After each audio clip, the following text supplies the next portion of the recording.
Our next exercise that we're going to demonstrate is kind of a fun exercise in wire bending, and it's just employing different bends in just kind of everyday orthodontic mechanics. Where this would really come into play more than any other situation would be like if you're doing lab work and you were making retainers or you were bending appliances.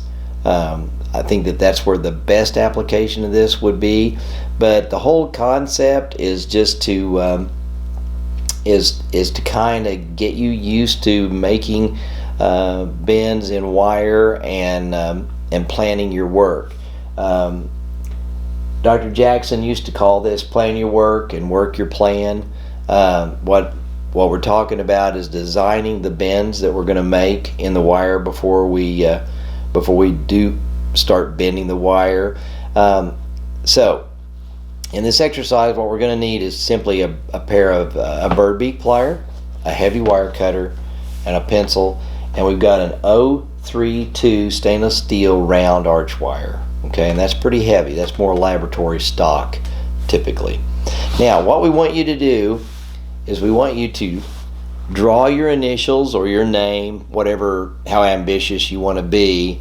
I'm just going to use my initials, and there aren't a whole lot of rules to this, except that the idea is to plan this where you're going to bend the entire name or your initials with one piece of wire, and that at the end of it, it will lay flat. It has to lay flat on the tabletop, so you cannot cross back over the wire like you would with a circle or a helix. You can't. That's one of the rules. So you have to design it such that it's just going to bend back on itself and stay in one plane of space. So in my case, it's going to be BRW, and I'm just going to go in and kind of show you the idea. We would start in and start trying to lay out a sketch of what we want our design to be like, and I'm trying to give myself easy bends, curves, bends that aren't too excessive, and all in one piece of wire.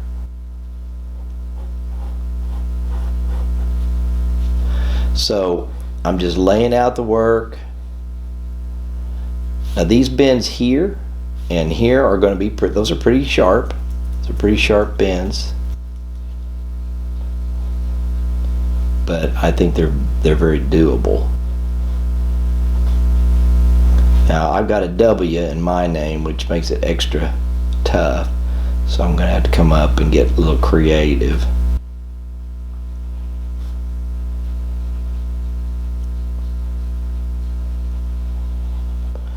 So that's kind of the idea. That's what I'm going to want to do.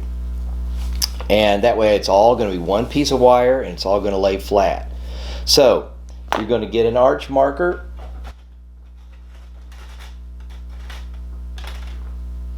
and you're just going to take your wire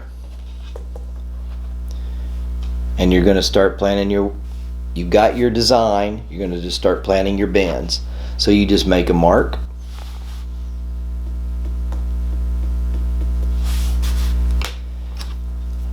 and take your bird beak,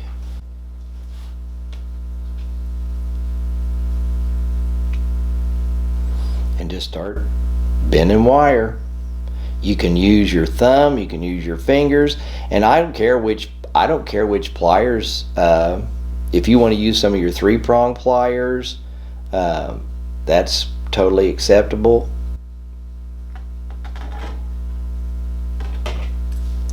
And you're just going to follow this plan. You guys just start making marks like that and just continue to create bends and just follow your design.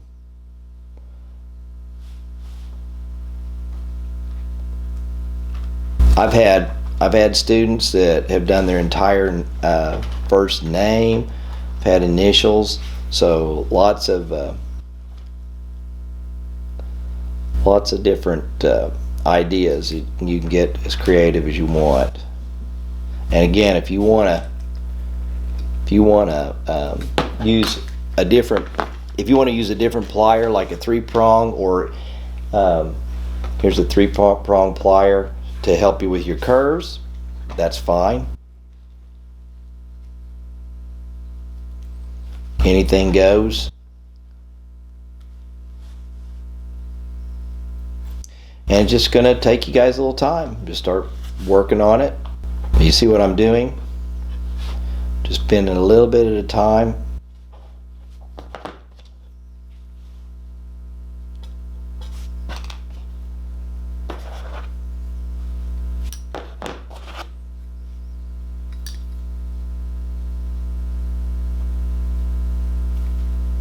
Trying to stay in one plane space.